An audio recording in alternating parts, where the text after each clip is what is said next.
It's a relatively small river, but it's a valuable river nonetheless because of the state of its beautiful gorge. It's still relatively clean and free-flowing because the dam was stopped on the river. It's such a beautiful colour. People love to go and swim in its upper reaches.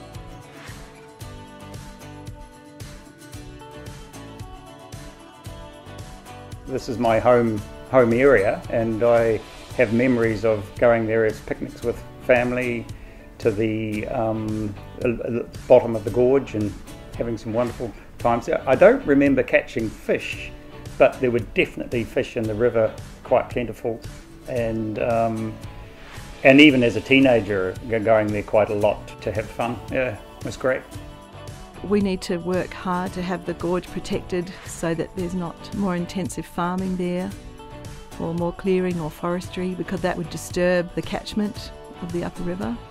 The biodiversity in the gorge of plants is just wonderful. We're doing a lot of weed control in the gorge as well. We are sometimes successful obtaining funding to engage helicopters to access hard to reach areas, to tackle gorse and broom and allow the native plants to flourish, but we also do manual weed control.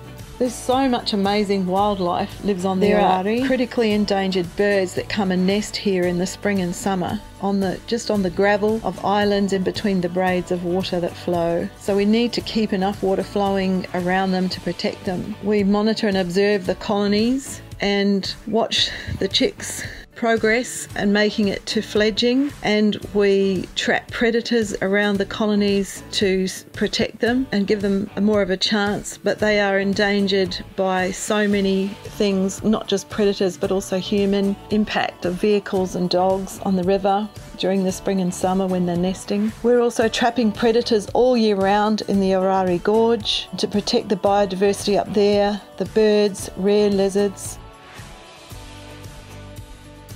You know, if you go through the gorge on a raft, you get to experience the specialness of the river, and we've done that a few times. It's an incredibly beautiful river and it needs protecting. It's worth protecting.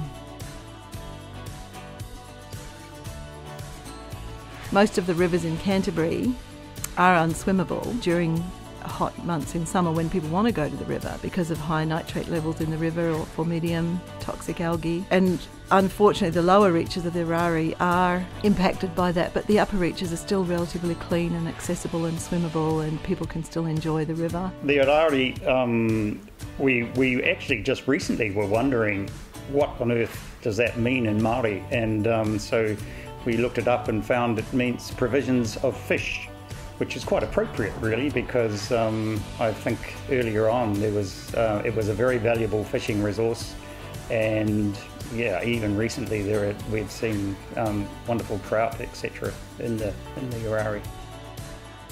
So we'd really like the community to be really connected with this river, the whole community along the river, from farmers to town dwellers to people who love going fishing at the beach. We'd really love them to get on board and get involved and help us care for this river, because it's worth caring for.